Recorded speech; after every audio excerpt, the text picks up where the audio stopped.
Do you want to see if a day trip to ancient Corinth and the famous Corinth Canal is really worth it? Today we are leaving Athens to explore one of the most powerful cities of the ancient world, a place where myths, history and engineering all come together. I'm Priscilla, a local travel creator here in Greece, and I'm taking you with me to experience this tour and share what it's really like. And if you would like to do the same trip, you can book the exact tour I joined. I will leave the link in the description below. The day started with pickup from one of 4 centrally located meeting points in Athens.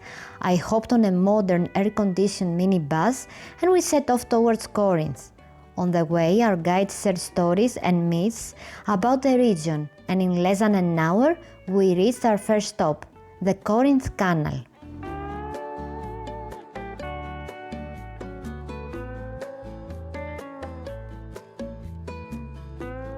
So we are at the Corinth Canal, our first stop of today's tour, and we're staying here for 30 minutes just to, grab a coffee, go to the restrooms and see the canal.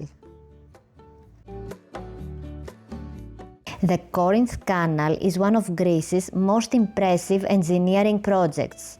It's about 6 kilometers long, only 23 meters wide, and cuts straight through solid rock with cliffs rising nearly 90 meters above the water. Standing here, you can see why it's considered such a bold achievement. But the idea of connecting the Aegean and Ionian seas isn't new. It goes back to antiquity. Several rulers dreamed of building a canal, and the Roman Emperor Nero even began digging it in the 1st century AD. But the project was abandoned after his death. For centuries before the canal was completed in the late 19th century, the Greeks used a clever solution called the diolkos. This was a paved stone roadway where ships were hauled across the isthmus on wooden rollers or carts. It saved sailors the long and often dangerous journey around the Peloponnese. Today, parts of the diolkos are still visible near the canal, a reminder that Corinth has always been a strategic crossroads for trade and travel. So we have arrived at the archaeological site of Ancient Corinth. As you can see, this is the Temple of Apollo.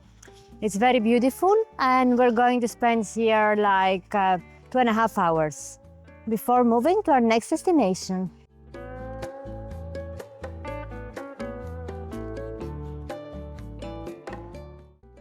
Ancient Corinth was once one of the richest and most powerful city-states in Greece, controlling both land routes and sea trade between the Aegean and the Ionian seas. Its position made it a hub of wealth, culture and politics, and even today you can feel the scale of the city as you walk through its ruins.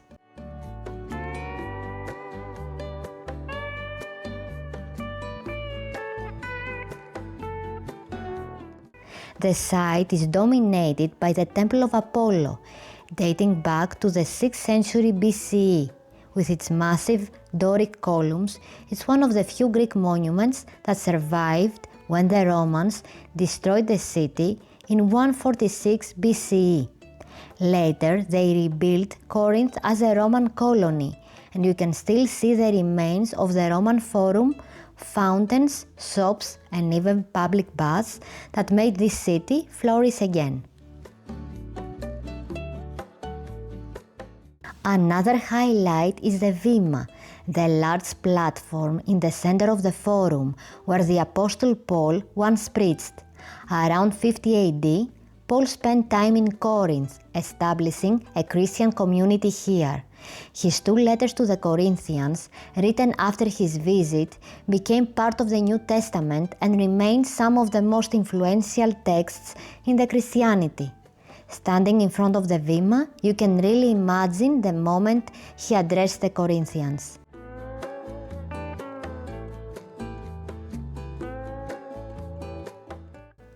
Don't miss the Archaeological Museum, which houses treasures from Corinth's long history.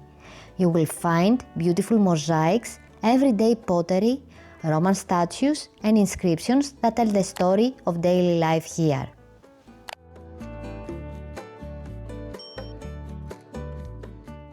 And here is a local tip. Just across the street from the main entrance, you will find the ruins of the ancient theatre. Entry is free and it's often quiet and overlooked. In antiquity, it hosted thousands of spectators for plays and performances, and even though much of it is in ruins, it's a fascinating sight that gives you another perspective on life in Corinth.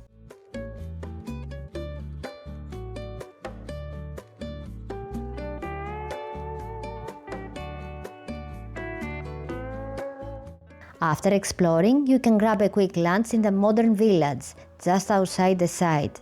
There are a few tavernas and cafes with traditional dishes and local wines.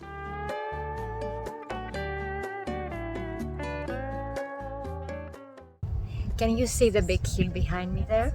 That's Acrocorinth, and we're heading there next.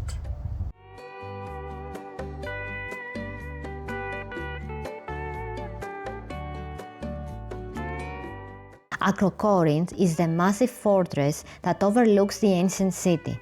It's been used continuously from ancient Greek times through the Byzantine, Frankish, Venetian and Ottoman periods. Because of its strategic position, it was considered the key to controlling the Peloponnese. The fortress walls stretch for almost 3 kilometers, making it one of the most impressive acropolis in Greece. Inside you will find remains from different eras, including Byzantine chapels, Ottoman mosques and Venetian fortifications. But the real highlight is the view. From the top you can see the Corinthian Gulf, the surrounding Gulf and the mountains of the Peloponnese all around you.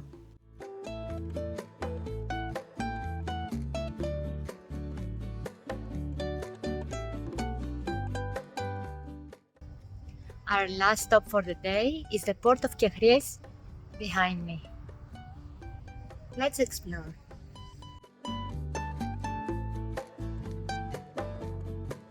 Kechries was the ancient port of Corinth on the Saronic Gulf. In antiquity, it was a bustling harbour used for trade routes across the eastern Mediterranean. Archaeologists have found remains of docks, warehouses and temples dedicated to Isis and Poseidon. This port is also significant in early Christian history. It's believed to be the place where Apostle Paul departed Corinth on his journey to Ephesus. Standing here, you can imagine ships setting sail 2,000 years ago, carrying goods, ideas and faith across the seas.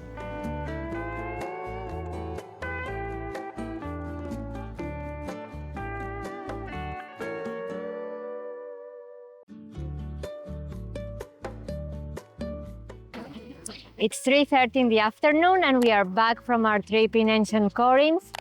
It was a lovely day trip from Athens. I totally recommend it. Our guide was wonderful and it was very well organized. You can even book the same tour I did. I will leave the link in the description below. And if you liked this video, don't forget to like and subscribe for more Greek travel guides. Thanks for watching and I will see you in the next video. Bye!